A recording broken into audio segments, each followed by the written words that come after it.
नमस्कार दोस्तों, शिक्षा एकेडमी में एक बार फिर से आप सभी लोगों का स्वागत करता हूं। तो मैं गुरमीत सिंह तेवतिया आज आप सभी लोगों के सामने जो है डिस्कस करने जा रहा हूं यूपी SSSC का जो है पीईटी का सिलेबस। तो ये सिलेबस के साथ साथ जो है हम सिर्फ सिलेबस ही डिस्कस नहीं करेंगे, एग्ज़ाम पैटर्न का भी हम डिस्कशन करेंगे।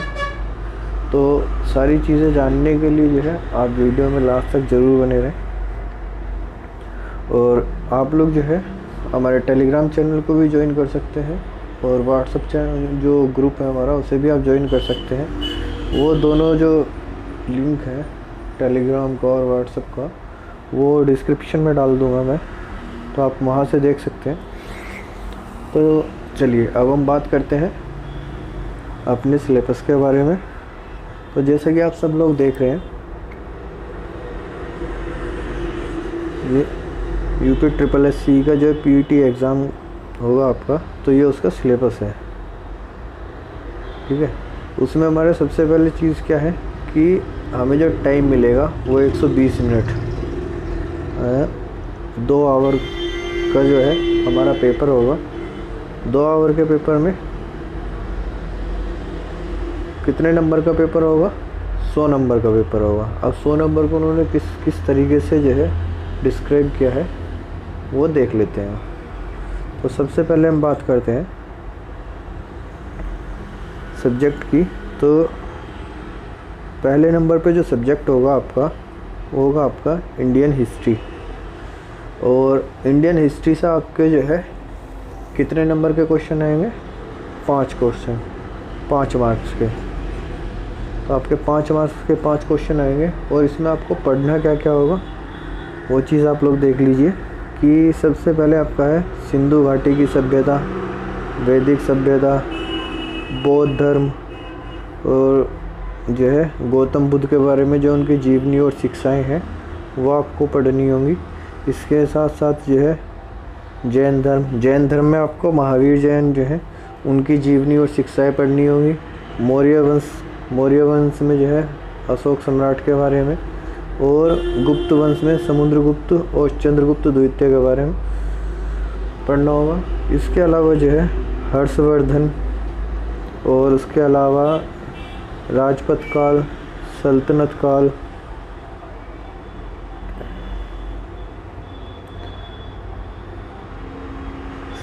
काल के साथ साथ जो है मुग़ल साम्राज्य, मराठा और ब्रिटिश राज के जो है अभ्युदय एवं प्रथम स्वतंत्रता संग्राम, ये आपको पढ़ना होगा।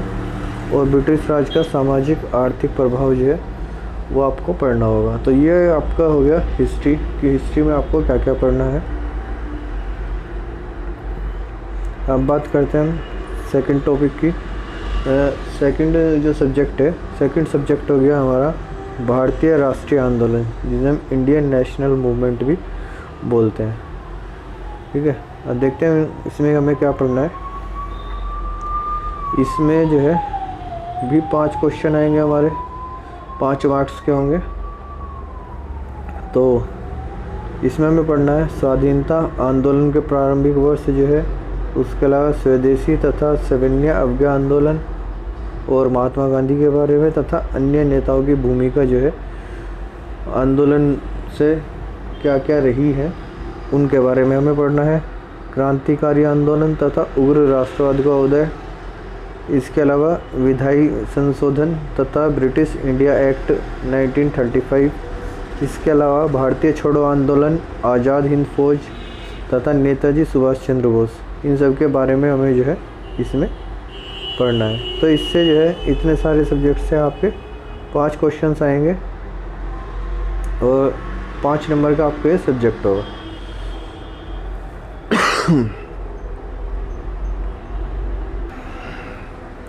इसके बाद अब हम बात करते हैं थर्ड सब्जेक्ट की। तो थर्ड सब्जेक्ट जो है भूगोल हो गया, ज्योग्राफी। तो ज्योग्राफी में हमें क्या पढ़ना है?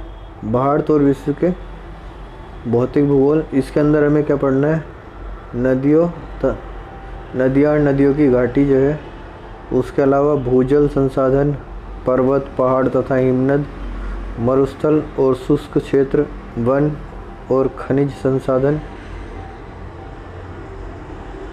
और इसके साथ ही साथ जो है भारत में विश्व की राजनीतिक, भूगोल और जलवायु तथा मौसम, टाइम जोन और जनसांख्यिकी परिवर्तन तथा प्रभाव से जो है ये हमें अपना भूगोल के अंदर पढ़ना है। इसमें भी जो है आपका मेन चीज़ 5 नंबर का आपका पेपर रहेगा। 5 नंबर से के क्वेश्चन रहेंगे या आपके जो है भूगोल से भी सिर्फ 5 ही क्वेश्चंस पूछे जाएंगे।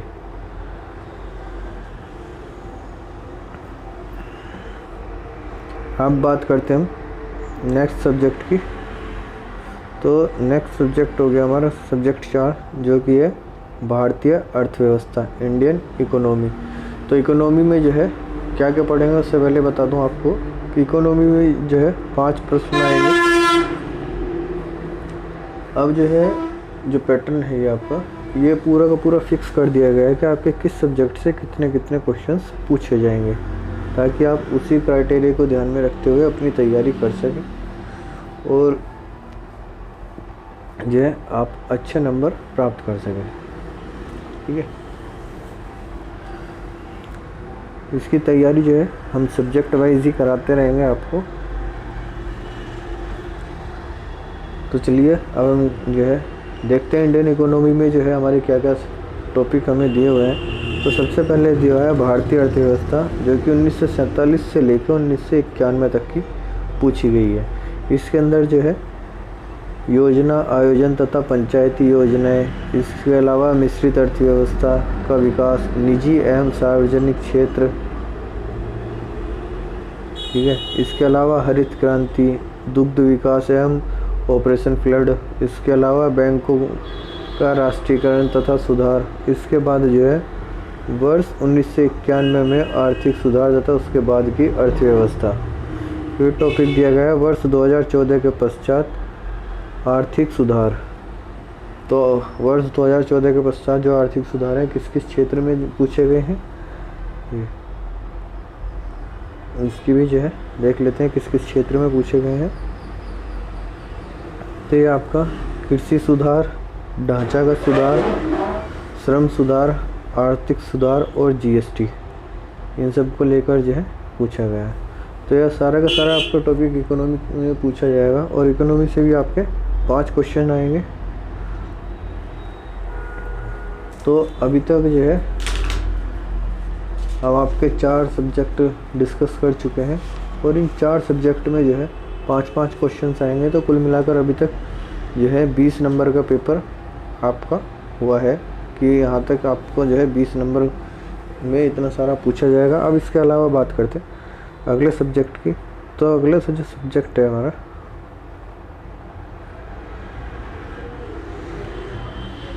तो अगला सब्जेक्ट है भारतीय संविधान एवं लोक प्रशासन, Indian constitution and public administration. तो इसके अंदर जो है आपका सबसे पहला टॉपिक क्या दिया हुआ है, भारतीय संविधान। तो भारतीय संविधान में क्या क्या चीज़ें आपकी हैं, भारतीय संविधान की मुख्य विशेषताएं ये आपसे पूछेगा। इसके अलावा राज्य की नीति निर्देशक सिद्धांत जो है उससे आपका क्वेश्चन बनेगा।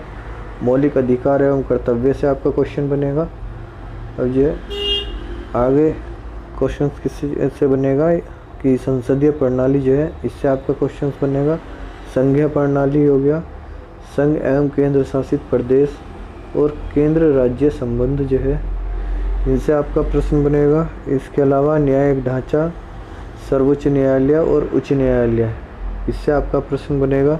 फिर जिला प्रशासन और इसके अलावा स्थानीय निकाय तथा पंचायती राज संस्थाएं, इनसे आपका क्वेश्चंस बनेगा। तो कुल कितने क्वेश्चंस आपसे पूछे जाएंगे इस सब्जेक्ट में भी 5 क्वेश्चंस आपसे पूछे जाएंगे जो कि 5 नंबर के होंगे। तो अभी तक हमने 5 सब्जेक्ट डिस्कस करे हैं। तो 5 गुना 5, 5 से 5 क्वेश्चंस आएंगे। तो आपका अभी तक 25 नंबर का जो सिलेबस है वो डिस्कस हो चुका है। चलिए अब नेक्स्ट सब्जेक्ट देखते हैं। तो नेक्स्ट सब्जेक्ट आपका हो गया सामान्य विज्ञान, जिसे हम जनरल साइंस कहते हैं। तो जनरल साइंस के सिलेबस तो इन्होंने जो है बिल्कुल आप देखोगे तो सिर्फ 3 ही वर्ड लिखे हुए हैं, पर इस 3 वर्ड में इन्होंने सब कुछ जो है पूरे का पूरा साइंस आपसे पूछ लिया है। जैसे कि इसमें दे दिया प्रारंभिक भौतिक विज्ञान, जिसे हम फिजिक्स बोलते हैं। इसके अलावा प्रारंभिक रसायन, तो आपका केमिस्ट्री हो गया। इसके अलावा प्रारंभिक जीव विज्ञान, ये आपका बायोलॉजी हो गया। तो फिजिक्स, केमिस्ट्री, बायोलॉजी तीनों ही चीज़ आपको पूरी तैयार करनी है। और इससे आपके कितने क्वेश्चंस आएंगे? सिर्फ 5 क्वेश्चंस आपके आएंगे और 5 नंबर का यह आपका साइंस का सब्जेक्ट हो गया। चलिए, तो अब तक हम जो है 6 सब्जेक्ट डिस्कस कर चुके हैं और 6 के 6 सब्जेक्ट हमारे 5-5 नंबर के हैं। तो अभी तक हमारा कितना सिलेबस हो गया? 30 नंबर। ठीक है, चलिए नेक्स्ट सब्जेक्ट में आ गया आपका 7वां सब्जेक्ट जो है प्रारंभिक अंकगणित, जिसे हम एलिमेंट्री अर्थमेटिक कहते हैं। तो इसमें देखते हैं क्या क्या पढ़ना है हमें। इसमें पढ़ना है पूर्ण संख्या, भिन्न तथा दशमलव, प्रतिशतता, साधारण अंकगणितीय समीकरण, वर्ग एवं वर्गमूल, घातक एवं घात और औसत। ये चीज़ें हमें पढ़नी है। ठीक है, तो सिर्फ हमारा अंकगणित रह गया। बाकी जो हमारे गणित था वो सारा इसमें से गणित के पोर्शन से हटा दिया गया है। और हटाने के साथ ही साथ जो है इसके नंबर भी घटा दिए गए हैं। तो सिर्फ 5 क्वेश्चन इससे पूछे जाएंगे। 7वां सब्जेक्ट है और 7 सब्जेक्ट आपके 5 नंबर के। तो यहाँ तक आपका 35 नंबर का सिलेबस बैठता है। चलिए अब नेक्स्ट सब्जेक्ट देखते हैं। सब्जेक्ट नंबर 8 हमारा है सामान्य हिंदी। सामान्य हिंदी जो है, इसमें आपसे संधि, विलोम शब्द, पर्यायवाची शब्द, वाक्यों के लिए एक शब्द, लिंग और सुमिश्रित भिन्नार्थ जो शब्द हैं, और सामान्य अशुद्धियाँ, मुहावरे और लोकोक्तियाँ, और लेखक तथा उनकी रचनाएं, ये सारी चीज़ें जो है गद्य और पद दोनों को मिलाकर ये आपकी पूछी जाएंगी। तो यहाँ तक आपका 8 सब्जेक्ट का सिलेबस जो है डिस्कस हो चुका है। और 8 के 8 सब्जेक्ट आपके कितने नंबर के हैं? 5 नंबर के 8 सब्जेक्ट। तो 8 पंजे 40, इतना सब कुछ आपको पढ़ना है। 40 नंबर आपके आएंगे तब, अगर आप इतना सब कुछ पढ़ गए और सही करते हैं। चलिए अब बात करते हैं आगे के 60 नंबर की। तो उस चीज़ के लिए भी अभी हमें बहुत कुछ देखना बाकी है। तो नेक्स्ट सब्जेक्ट हमारा अंग्रेजी।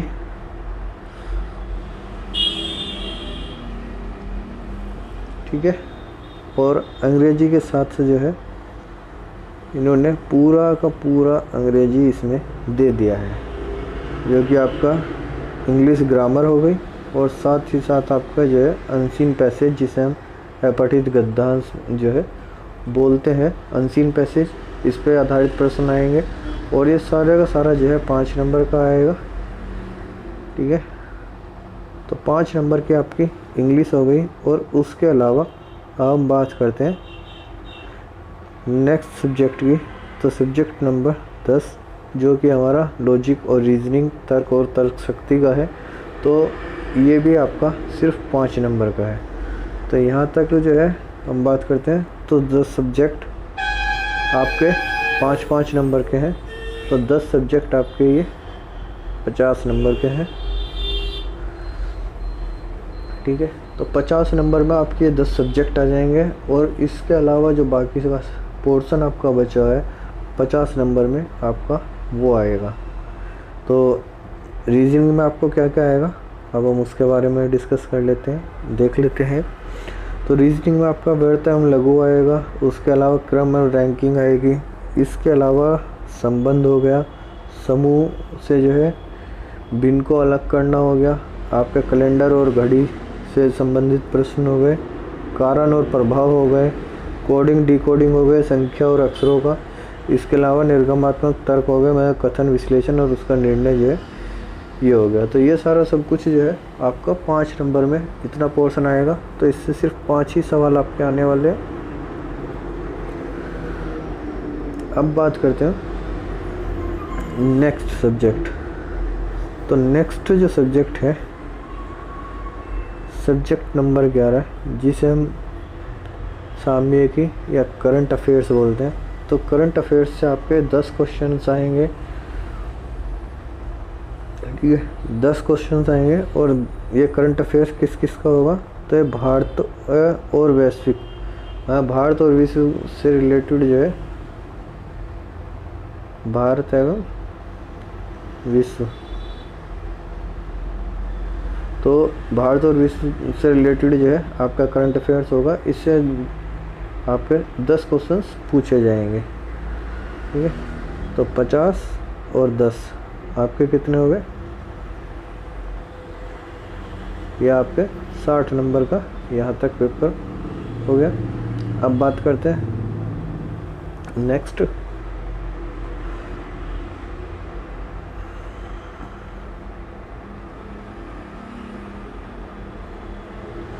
तो नेक्स्ट क्वेश्चन आ गया, सब्जेक्ट आ गया आपका सब्जेक्ट नंबर 12, सामान्य जागरूकता, जिसे हम जनरल अवेयरनेस बोलते हैं। तो ये भी आपका 10 नंबर का आएगा। तो 10, 10, 20 और 50, 70 नंबर का पेपर यहाँ तक आपका डिस्कस हो जाएगा कि आपको 70 नंबर लाने के लिए क्या क्या चीज़ पढ़नी है। चलिए अब इसमें सबसे पहले हम पढ़ेंगे भारत के पड़ोसी देश, फिर देश, उनकी राजधानी और उसकी मुद्रा क्या क्या है।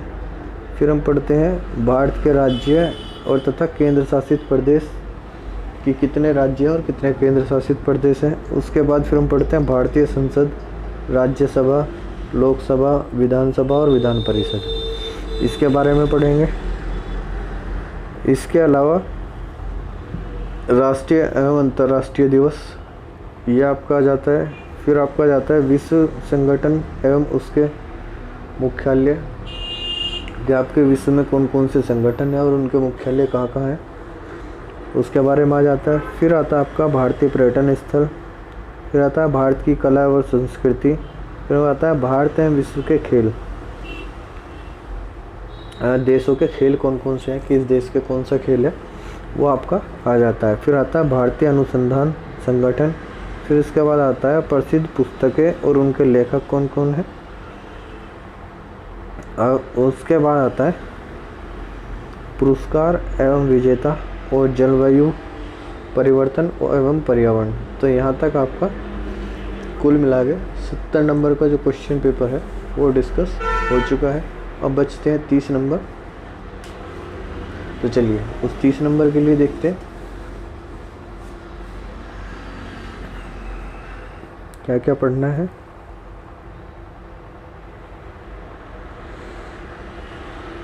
तो ये सब्जेक्ट नंबर आपका 13 हो गया, जिसमें आपका अपठित हिंदी गद्यांश का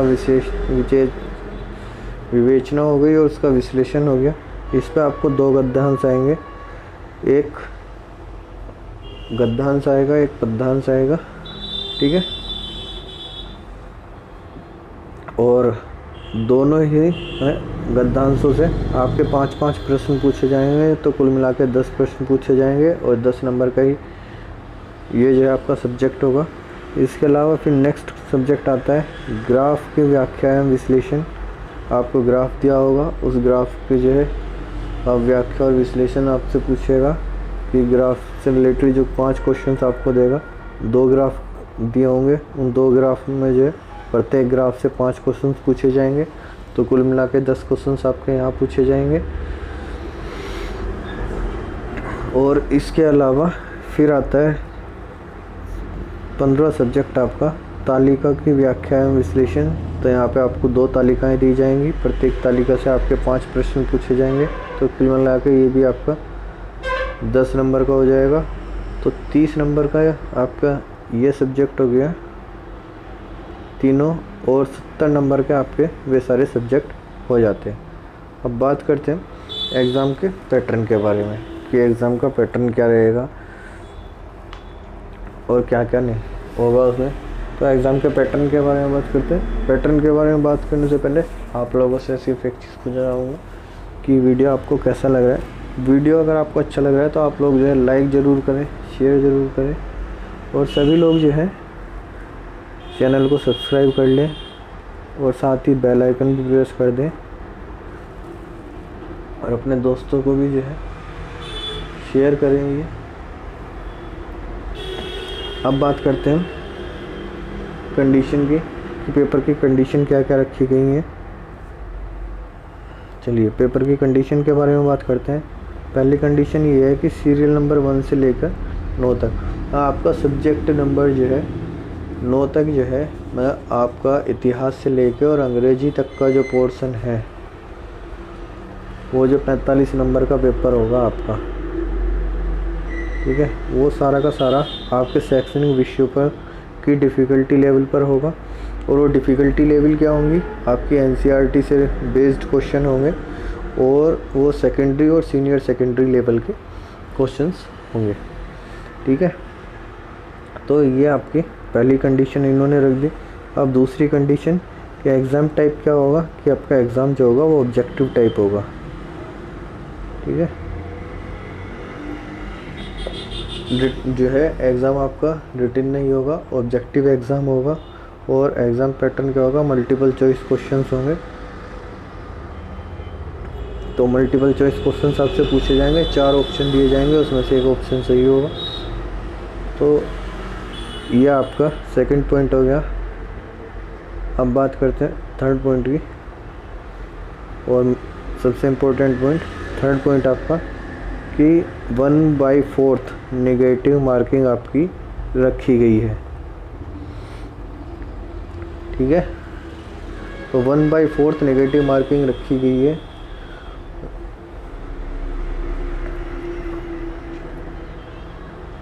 तो नेगेटिव मार्किंग जो है बहुत ज़्यादा ज़रूरी थी इसके एग्ज़ाम के लिए, तो नेगेटिव मार्किंग इसमें रखी गई है। तो सारी चीज़ें इसमें मैंने वीडियो में आपको बता दी हैं, सारी चीज़ें वीडियो में आपको बता दी गई हैं। और जो है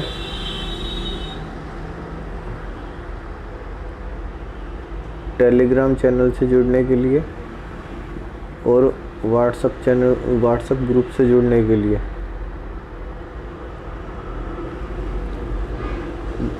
डिस्क्रिप्शन में जो है मैं उसका लिंक अपलोड कर दूंगा। वहाँ से आप सीधा डायरेक्ट लिंक पे क्लिक करेंगे और उसे ज्वाइन कर लेंगे, ठीक है। और साथ ही साथ जो है अपने सभी दोस्तों के साथ जो है वीडियो को शेयर ज़रूर कीजिए और चैनल को सब्सक्राइब करना ना भूलें। मिलते हैं फिर अपने स्टडी पैटर्न के साथ हम, तब तक के लिए जय हिंद, जय भारत।